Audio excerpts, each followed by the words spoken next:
Hey guys, Jason here, and welcome back to part 3 of the TCG Revamped Retrospective. In the last episode, I covered the roles and changes for some of our decks. These were 6 of the least changed decks when compared to the original deck profiles. In this video, I'm going over the remaining 6 decks, which we consider to be the most changed from their previous versions. Let's talk about Mourinho first. This is our defensive Petrova deck. I classify it as quasi-control, which always gets a chuckle out of Andrew.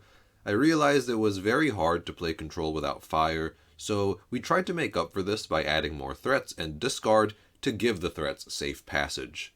It can get overwhelmed in the early going because it's fairly slow, but with all the cheap discard, the matchup becomes more competitive by slowing the opponent down as well.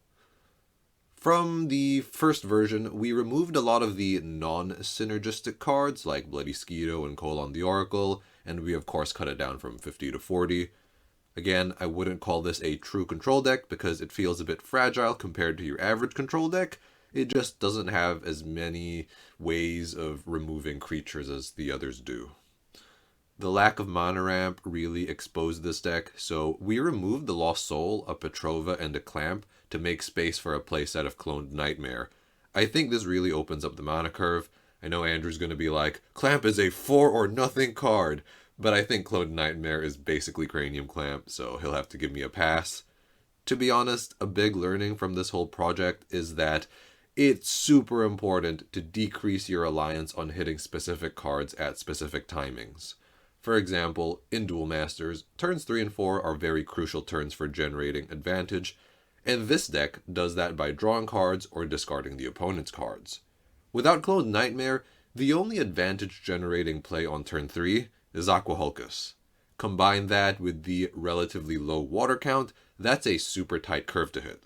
With Cloned Nightmare, however, we have a lot more flexibility. We can have more 3-drops, so now we can mix and match between Nightmare, Hulkus, Makers, and Clamp to generate advantage between turns 3 and 4. When I have too much time, I start messing around with different configurations, so here's one that considers some changes. You can try bumping it up to 4 Tajamal if you really like Tajamal. Personally, I think 2 or 3 might be just right because he can mana screw the deck, but maybe I'm just unlucky. And you could also try 3 Petrovas instead of Craze. I mean, we do have 4 Holiot to tap the opponent's board. With Petrova out, you're probably killing what Craze is killing anyway, though it does require you to hit more cards. But yeah, that wraps it up for my discussion on Mourinho. The next deck I'm going to talk about is a deck that also had some changes from the most recent deck profile, and that is the Wave Striker deck. Earlier on in the series, I talked about matchup spreads, but I think Wave Strikers is one of those decks that just can't escape having polarizing matchups. I feel like it's one of those decks that you can either deal with it or you can't.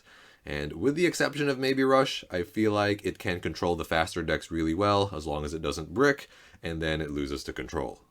It has the distinction of being the only deck to not mind Petrova or T-Dad, because Sapient Tart can just kill them, and that is the keyword gimmick coming into very strong effect there.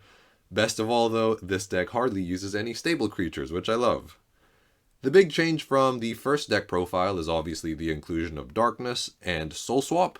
Jagila is just really good, and it lets the deck play Clamp Masters without Cranium Clamp. We did make some changes from last time too. We included Miraculous Rebirth. We are a little bit late to the Miraculous Rebirth party. I know other communities have been doing it for a long time, but yeah, I guess it was about time that we joined in on the fun. To be honest, I think the biggest selling point of this card is that it's great for mana fixing, but hey, it's not a bad hard cast either because there are so many targets in this deck. My favorite play is to Miraculous Rebirth an opposing Misterius for my own Misterius. That is a power play right there. And speaking of hard casting, we also squeezed in 1 Hazaria Duke of Thorns, so we'd have a 4-drop target. I think the 3-drops are generally better, but it's also nice instant gratification to Hazaria on 4 for a Wave Striker effect if we don't manage to hit Sapient Tark on 3. The 4 Bronze Arms feel very necessary because the deck can run out of steam by manually charging and playing stuff each turn and, not having the extra draw. But Bronze Arm helps unlock the momentum generating plays like Misterius, Miraculous Rebirth, and Soul Swap. Maybe we could kick him if we just put in more Wave Strikers though, who knows. Speaking of gimmick decks, the next deck on my countdown is the Survivor deck. This is the lone solitaire deck of the format. You're basically playing single player the whole time. We liked the idea of leaning into the Factory Shell gimmick, so we gave up on the control cards and went all in on Factory, which every Survivor deck kind of revolves around anyway. We haven't made any changes since the last deck profile, but we have made a lot of changes since the first deck profile. We threw out all of the control elements like discard and destruction spells for more speed. I'm not 100% sure on which version is better, but pulling out Factory Shell on 4 is kind of obnoxious, and I like how the removal of the control elements also makes the deck more unique. Not sure what else there is to say. We don't have any combo decks. I'm not sure if that's a thing in the TCG, but this is certainly the closest thing we have to one. Okay, moving into the top 3 for most changed decks. Let's talk about Beastfolk Mafia. This is our aggressive Petrova deck, and funnily enough, seems to resemble an aggro good stuffs pile, contrary to the name, because of all the advantage-generating creatures and shield triggers. With the 5-drops, it trades a little bit of consistency for a stronger late game, which is an interesting contrast to the other beatdown decks. This deck used to be an evolution-focused mid-range deck with a lot of strange card choices, but taking inspiration from DM Plays, it became more swarm-focused, using cards like Mistreus and Petrova the MVP. And yes, it is primarily Beastfolk as touched on, but there are actually a lot of other races you can pick for Petrova, and this happens more often than you might expect. I think in the most recent deck profile, we had it at 41 cards, so I believe I cut a Magris, a Torcon, or an Emerald to put it at an even 40. The last thing I want to mention is just a bit of a funny point. I think it's cool that this is our only deck that uses Mana Nexus, and Mana Nexus is a card that we used to respect a heck of a lot when we were in school. It seems to have fallen out of favor, but at least this deck uses it to great effect. Speaking of beatdown decks, the next deck I'm going to talk about is Liquid People Beatdown. This deck went from an awkward mid-range deck to a strong beatdown deck. It's very close to the outlier in terms of speed, maybe a tad slower, but it has tricks of its own like the game-swinging T-Dad and Aqua Surfer to differentiate it. It's our second most changed deck. Back in the day, we just threw in all of our most powerful water cards and hoped for the best, but Andrew took some inspiration from DM Plays to help streamline it so it's no longer confused about what it wants to be. Goodbye Angler Cluster, this was your only chance. I'm not sure if the deck profile for this had 41 cards, but if it did, we would have cut down from like 3 Aqua Vehicle to 2, or something small like that. Unlike the previous version, you don't actually need that much mana. I'd say 5 is ideal because it unlocks Corile or most speed attacker plays. Because Hulkers is the only real form of draw, I think this deck can sometimes run out of steam. I think Lucky Ball would be a pretty good fit in that regard, but I suppose when you consider this as kind of a rush deck, the extra draw shouldn't really matter, and I also don't know what I would cut for it. All in all, a pretty cool deck. It works very well, and I'm very pleased with the direction it took. And finally, we have the Dragons. This was a concept that was hard to get off the ground, especially because I didn't want to default to rub control, but I just liked the idea of being able to high roll and stomp the opponent. I also think that gameplay-wise and thematically, Dragons lend themselves to this concept quite well. I'm not sure if this deck has any straight-up favorable matchups, but it always has the potential to win on the high roll. This is by far our most changed deck, from Civ combination to concept to effectiveness. The Dragon deck is, in many ways, the big winner of the revamp. In terms of concept, we really tried everything. We gave it a Bombazar Blue-esque engine, we tried light, darkness, transmogrify, reap and sow, you name it.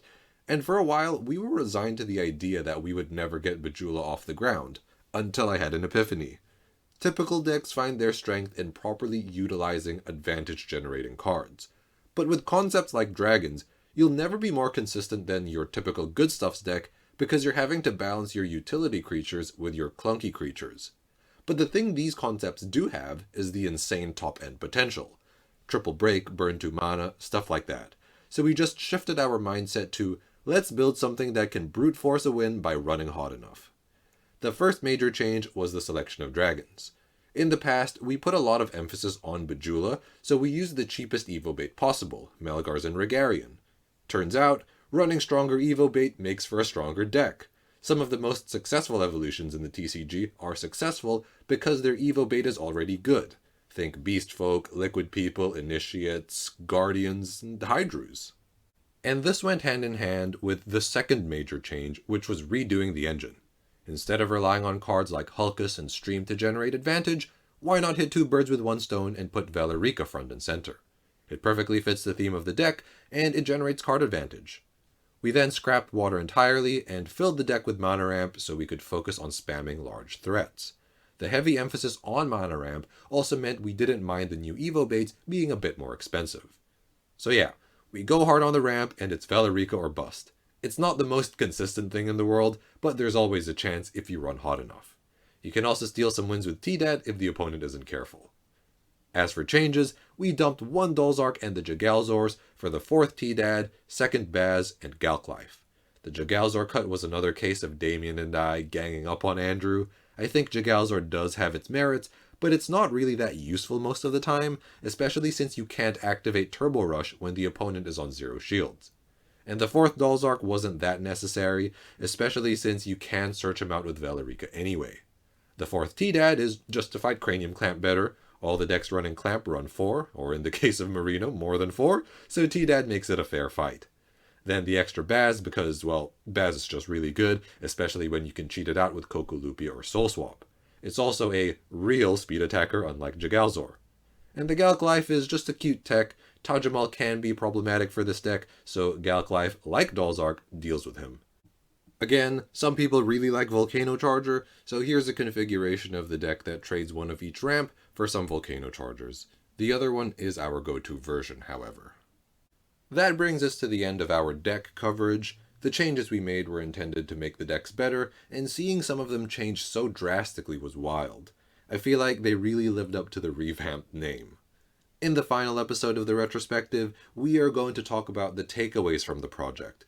I came up with a fun way to present these, so be sure to tune into that. But until then, thank you guys so much for watching, stay safe, and we'll see you guys next time.